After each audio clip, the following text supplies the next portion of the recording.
Hello, beautiful viewers, down south throughout the cosmos. Prepare to indulge in experiencing sheer bliss, because today another riveting, captivating, stellar unboxing video is about to be brought to fruition. What item will I be unboxing? What item will I be opening? Without further delay, without further procrastination, allow me to elicit the box. What item is encompassed inside this hefty, tangible, bulky box? Let's find out. I'm going to demystify that answer to that inquiry right here, right now, and subsequently extract the item from the box so that you can feast your eyes on it.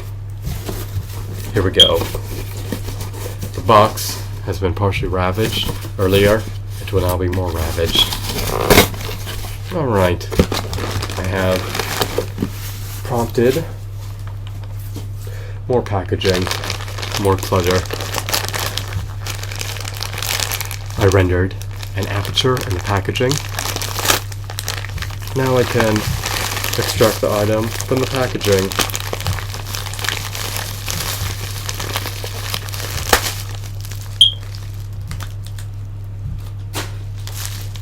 These are Power Rangers figurines engulfed in bubble wrap. Here's a set. The totality of a lot that I procured via eBay on the secondhand market. What action figure line are these figurines derived from? Let's find out.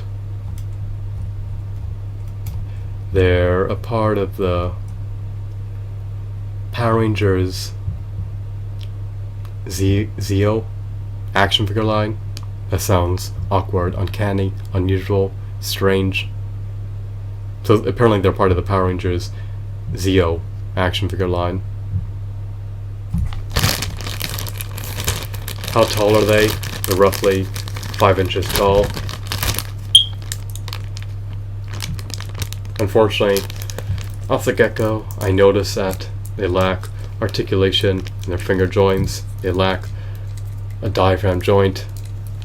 They lack an ankle pivot. I presume that they possessed finger joint articulation, but I shouldn't make any arbitrary assumptions. Are they hollow? They're not very hollow. Their nails are not obscured by their plastic. They're not obscured by the action figure's plastic. They're not inconspicuous. Unfortunately, the backs of the nails are conspicuous. They're noticeable. Are they protruding out? No. But there's holes.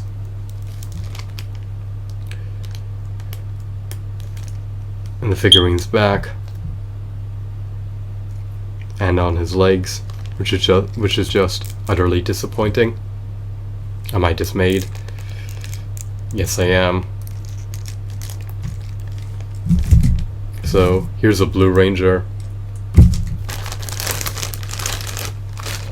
Next we have the Red Ranger. He looks akin to the Blue Ranger.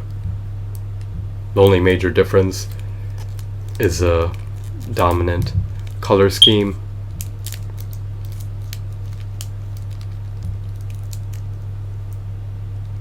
He's adorned with red attire. His comrade is adorned with blue attire.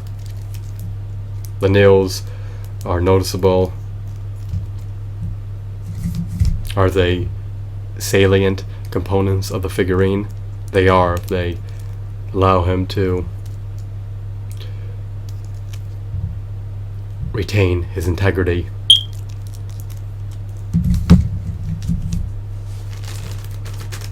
These figurines apparently were churned out amid the late 1990s. They may have been produced in 1996.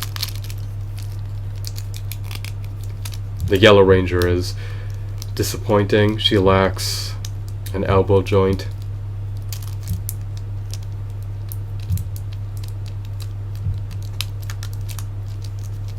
She cannot swivel her wrists. She has a tab for a button protruding out of her back.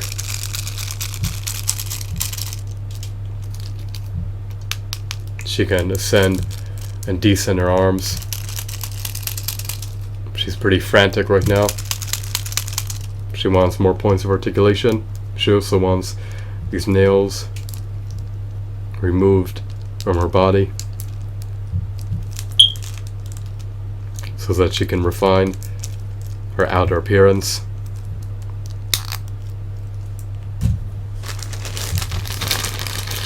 The other two figurines we have, part of the set,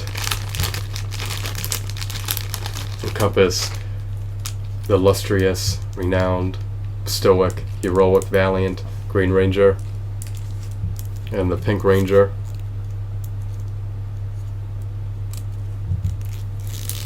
This is awkward. Her arm is pre-posed.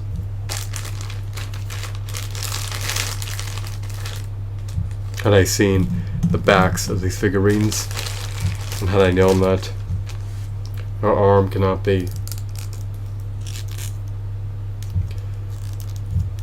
modified articulation wise, I would have abstained from purchasing a lot.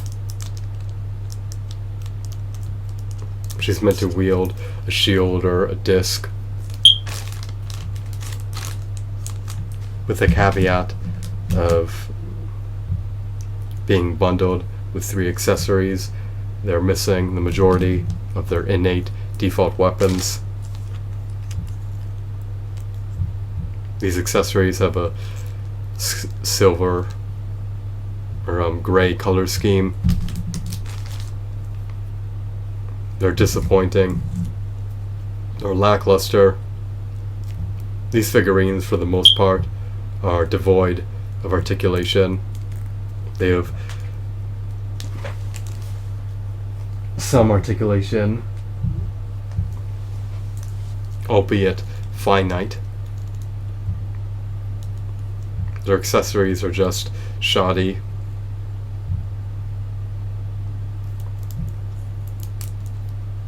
At least their joints are sturdy. So I'm content with the Red Ranger if you view him from the front. I'm also somewhat content with the Blue Ranger if you view him from the front. I detest the fact that the wrist cannot rotate. I'm less content with the position that the Yellow Ranger's arms are relegated to. Her arms are pre-posed for the most part. They can only be ascended or descended. They cannot be adjusted in any other facet.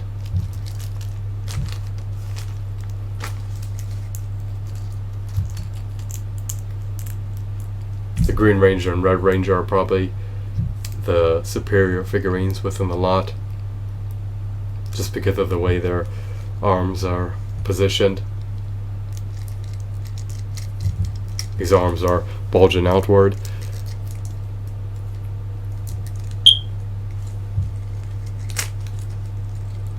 Do they contrast eminently with one another? I do not think so.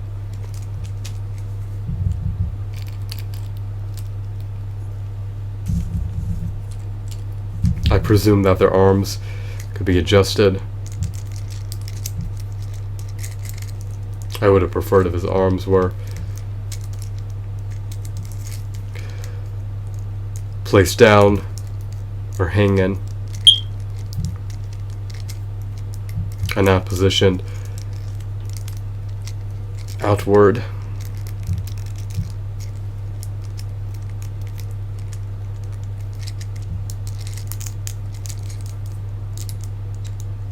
He also has a spike protruding out of his back or out of his lower torso.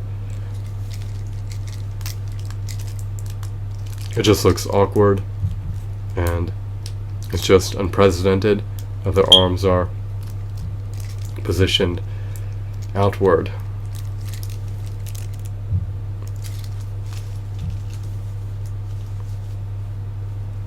Too bad that they cannot flap to the side. just disappointing that they lack an elbow joint that would have rectified nearly everything, especially if they could swivel. Their arms at the forearm and at the biceps, they can't even swivel the wrists. So I'm just not content with purchasing these figurines. The Pink Ranger is the worst. Her right arm cannot be bent, nor can her left arm be bent.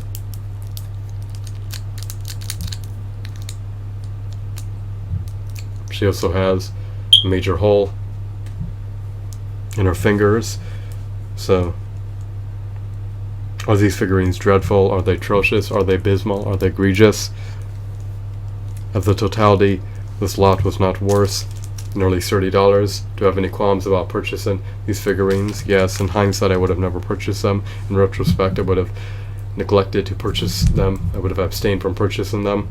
Only two figurines that I'm somewhat appeased with encompass the Green Ranger and the Red Ranger, but because of the way their arms are pre-posed, I'm just not content with the three figurines. So do yourself a favor and abstain from buying figurines produced by Bandai Namco that are derived from the Power Rangers Zeo action figures line. What are my sentiments about the theories? I haven't witnessed the series since I was 6 or 7, so I'm not well acclimated with the theories, but I do love action figures. I would love to amplify my prodigious action figure collection by adding action figures that are extraordinary in all facets. I want my action figures to be adorned with high quality cosmetics. I want them to be aesthetically appealing. I want them to have high quality shadings, high quality textures, and high quality sculpts. But these figurines are just lackluster in stark contrast to other figurines. They lack joints at the elbows. Their elbows are already pre-posed. Her arm cannot be bent. I would have preferred if their arms could have been bent, but because of that issue in conjunction with the nails not being obscured, they're just relatively shoddy. They're also missing their weapons, and the few weapons they do come with are just bland, mediocre, and just pitiful. If the retailers are going to charge consumers over $5 for these figurines, then they should at least have some merit. They should warrant a price above $5. But these figurines do not, in my humble opinion. This figurine, from my perspective, is worth $1 because their arms cannot be bent. These figurines, had I known about this calamity of their arms not being able to be bent, I wouldn't have paid more than $2 for these figurines. These two particular figurines are perhaps the only ones that are worse. $5 or slightly more, despite their nails being conspicuous.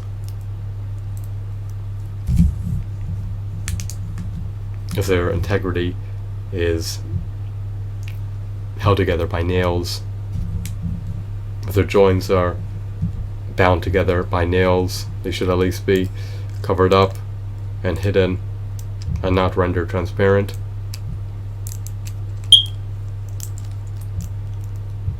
Are these figurines distressed? Who knows? Their facial expressions are obscured by their masks, which, by the way, are unremovable. These are just hunks of plastic that can transcend into something else if you utilize your imagination If you neglect to leverage your imagination, then they're just inanimate objects. However, if you utilize your imagination, they can extend beyond the scope of their current functionalities.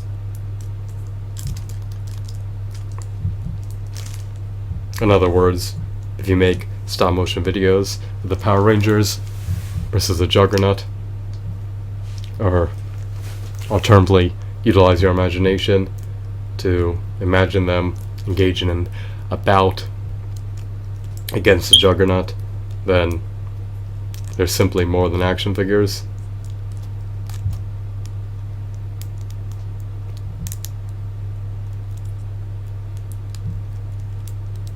They can cause your synapses in your brain to fire up and can aid you in spawning the bout in your imagination. In other words, they can help you create stories and transcend beyond just being hunks of plastic flaunted on the shelf if you have a robust imagination. So I'm done spewing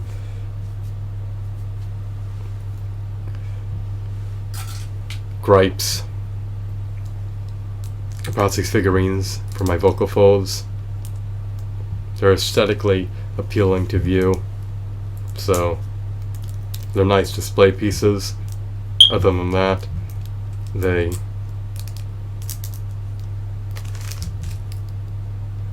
are just lackluster. It's too bad that they cannot be placed into many dynamic poses, but it is what it is. I'll just brook the circumstances and never buy figurines a part of the Power Rangers Zeo action figure line ever again. Bandai Namco typically produces stellar figurines, but this action figure line is relatively shoddy, in stark contrast to other action figure lines they've churned out over the years. So refrain from buying the Power Rangers Zeo action figure line. That's all I can say. Once again, here are the figurines. Some of the weapons. One of the weapons has fallen on the floor. Can it be consigned to the trash? Hopefully I can find it. It's minuscule. Once again, here are the figurines. Here's the Red Ranger. Here's the Blue Ranger. He's nimble. His counterpart, the Pink Ranger, is less nimble. Here are the comrades of the forces of good. The illustrious Green Ranger, in conjunction with the valiant Yellow Ranger, who strives to thwart evil and keep evil at bay, while safeguarding her fellow comrades. The Power Rangers display camaraderie. They utilize teamwork to trounce anyone within their vicinity. Their bonds are unlikely to be severed. The resolve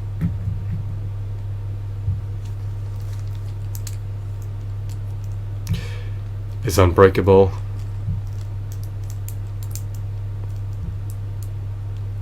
Their spirits are eager to defend innocuous individuals and capable of thwarting evil.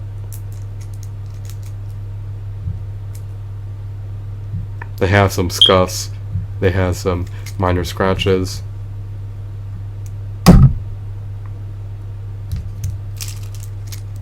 It may be arduous to discern from far away, but up close it's a bit noticeable. But if I display them on my shelf, I'll likely be unable to see it, especially considering that my visual prowess is diminishing as I age, wither away, and as my hair exacerbates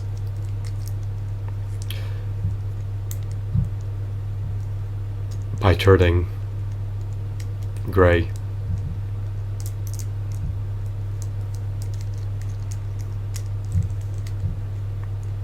It's just an expression.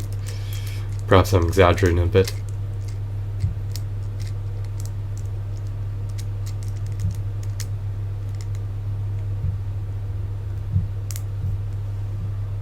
But I only would have purchased these figurines for about $15 at most, or possibly slightly more, had I known about their lack of articulation in ample areas. I initially presumed that they had finger joint articulation. I do like the fact that they're at least 5 inches tall, but they should have had articulation in the elbows and in the finger joints. They should have also had a diaphragm joint and articulation in the waist, but it is what it is. Their heads cannot even be turned. These figurines are relatively shoddy, so I'm glad that figurines have improved in multiple facets post the 1990s era. So I'm done ranting, I'm done rambling. It is what it is. I cannot modify these figurines. I'm not going to refine them. I'm not going to purchase any other figurines as part of the line. So I hope that you found this video to be enthralling and intriguing. Have a wonderful, marvelous day. Goodbye.